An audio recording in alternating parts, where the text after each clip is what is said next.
नाशिक महानगरपालिकेच्या विशेष महासभेत आज शहरातील पाणी पुरवठा आणि रस्त्यांच्या खड्ड्यांच्या प्रश्नांवरून मोठा गोंधळ पाहायला मिळाला। शिवसेना आणि भाजप नगरसेवकांनी वेगवेगळ्या पद्धतीने आंदोलन करत प्रशासनाचं लक्ष वेधण्याचा प्रयत्न केलाय।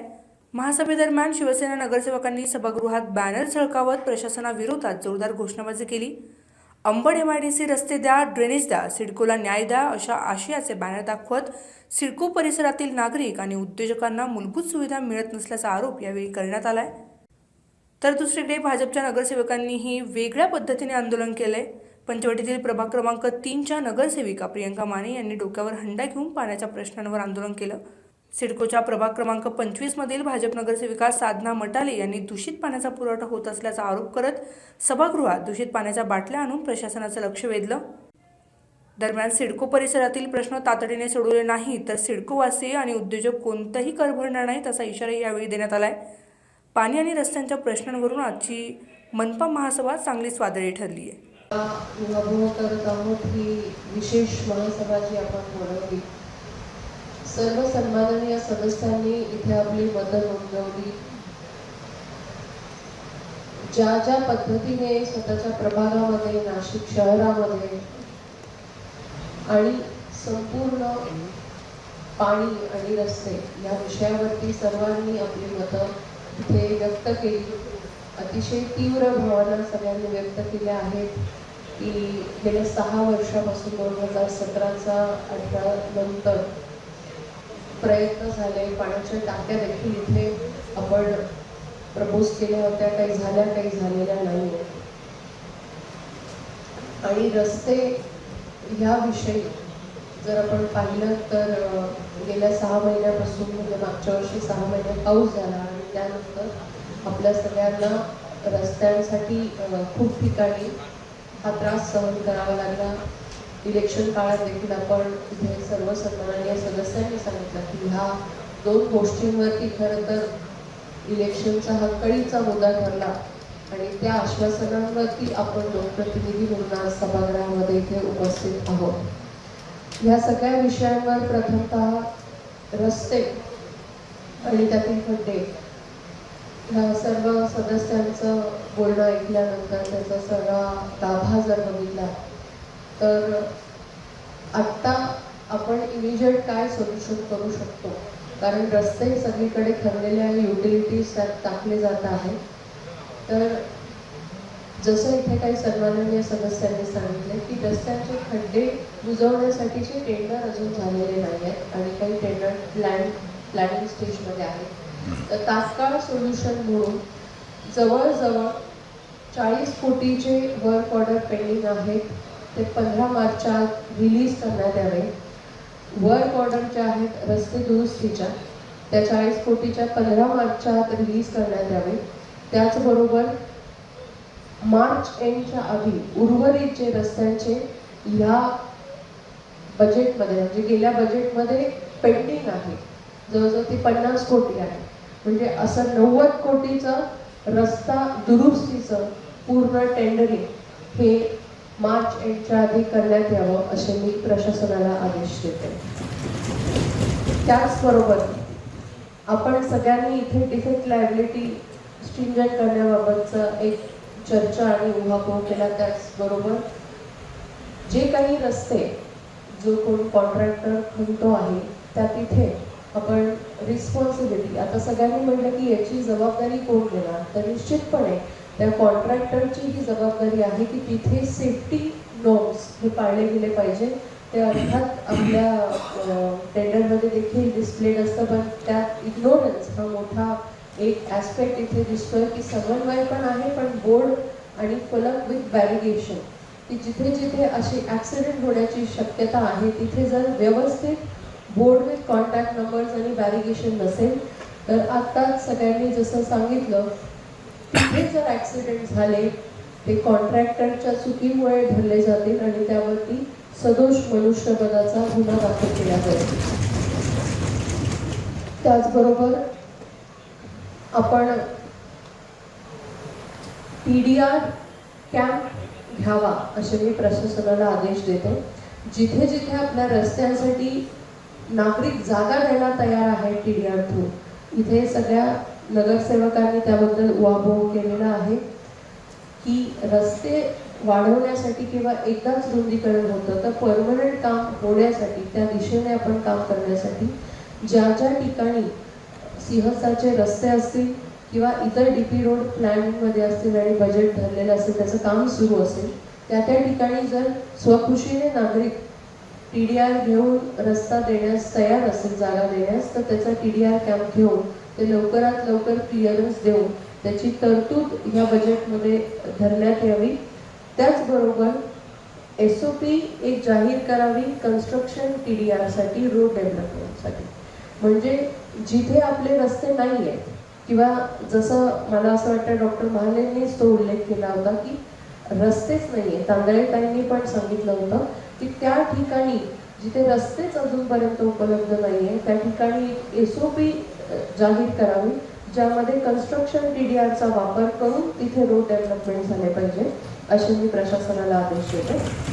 त्याच पद्धतीने MNGLचा विषय इथे निघाला होता की बऱ्याच ठिकाणी MNGLने हलगर्जीपणाने काम केलेलं आहे आणि त्या ठिकाणी जर व्यवस्थितपणे MNGLने काम केलं नाही तर त्याचं पिनलायझेशन तर आहेच पण त्याचबरोबर जे काही फायनल कनेक्शन त्यांचे पेंडिंग राहिले असतील ते लवकरात लवकर MNGLने प्रशासनाने MNGLकडनं कंप्लीट करून घ्यावे जेणेकरून जी सुविधा नागरिकांच्या अगदी जवळ पोहोचली आहे ती त्यांना त्याचा पूर्णपणे वापर करण्यात येईल.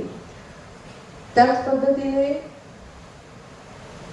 एक सिडकोसाठी इथे खूप मोठा प्रश्न सगळ्यांनी उभा केला आहे.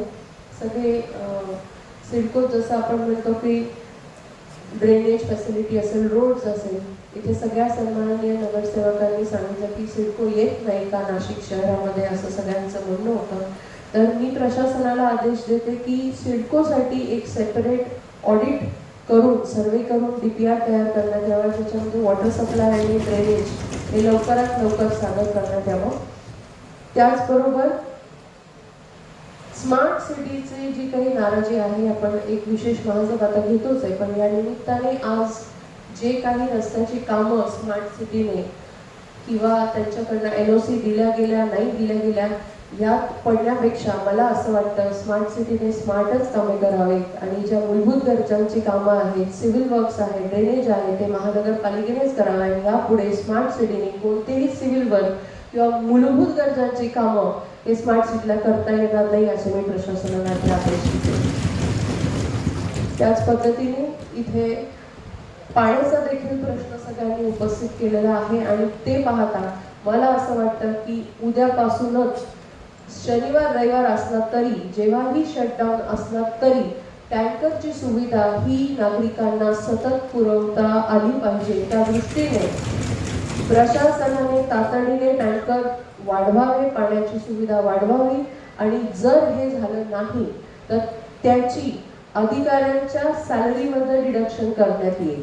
कारण अधिकारी वर्ग हे रिस्पॉन्सिबल आहे महानगरपालिका म्हणून आपण रिस्पॉन्सिबल आहोत पाणी पुरवठा करण्यासाठी आणि जर कामं चालू असतील तर तात्पुरती काय सोय आपण नागरिकांपर्यंत पोहोचू शकतो ही जबाबदारी आपल्या सगळ्यांचीच आहे.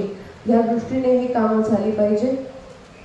त्याचबरोबर त्या डिस्ट्रीब्युशन लाईन्स आहेत त्याच्याविषयी आपण इथे बोललो की टाक्या करून तयार आहेत. प्रत्येक प्रभागाने आपल्या समस्या इथे मांडल्या आहेत की टाक्या झालेल्या आहेत पण वितरण व्यवस्था निकामी असल्या कारणाने ते होत नाहीये. तर ज्या ज्या ठिकाणी ज्या ज्या प्रभागांमध्ये अशा टाक्या इनकम्प्लीट स्वरूपात आहे कम्प्लीट स्वरूपात आहे त्या तातडीने वितरण व्यवस्थेची योजना ही धरली जावी आणि इमिजिएटली ते कामं हाती घेतले जावे असे प्रशासनाला मी आदेशित करते. त्याच पद्धतीने चेहडीचा इथे उल्लेख करण्यात आला की पाणी पुरवठा आपल्याला जर सुरळीत करायचा असेल तर एक आपले चेहडीचं जे पंपिंग आहे ते 12 महिने कसं सुरळीत राहील यावरती उपाययोजना आणि रोटेशन प्रशासनाने तातडीने सादर करून त्याला किती खर्च लागतो ते या महासभेपुढे ठेवून आपण ते त्वरित चालू करण्याबाबतची पुढची ॲक्शन प्लॅन घ्यावा हे मी प्रशासनाला आदेशित करते. त्याच पद्धतीने इथे वॉलमनसाठी जो मुद्दा सगळ्यांनी उपस्थित केला की सगळे वॉलमन जे आहेत ते बाहेरनं भरलेले आहेत आणि त्यांचं प्रशिक्षणही धड घेतलेलं नाहीये तर मला असं वाटतं की हा जो वॉलमनचे कॉन्ट्रॅक्टर्स आहेत त्यांनी देखील ह्या संदर्भात अतिशय सिरियसली कामाकडे लक्ष देणं, त्याचबरोबर आपल्या अधिकाऱ्यांनी पण कामाकडे लक्ष देणं हे पाहिलं पाहिजे. अन्यथा याच्यामध्ये एक ऑप्शन म्हणून परमनंट महानगरपालिकेचे आपल्याकडे वॉलमन आहेतच, त्याचबरोबर कंत्राटी वॉलमन आहे. तर आपण या ठिकाणी ऑल इंडिया LSG जे आहे त्यांचे वॉलमन इथे घेण्यात यावे आणि कॉन्ट्रॅक्टी वॉलमन जे आहे त्यांचा ह्या नाही ऑल मानधनावरती, ते पण मानधनावरतीच असतात. सो जे काही हो मी त्या मुद्द्याकडे येतेच आहे. तर हे जे मानधनावरती घेण्यात येण्याचा मुद्दा आहे त्याच्यावरती आपण हे त्रिसूत्री म्हणण्यापेक्षा एक कॉम्बिनेशन तयार करावं असे मी प्रशासनाला आदेश देते, जेणेकरून क्वालिटेटिव्ह परफॉर्मन्स जो आहे तो वाढेल.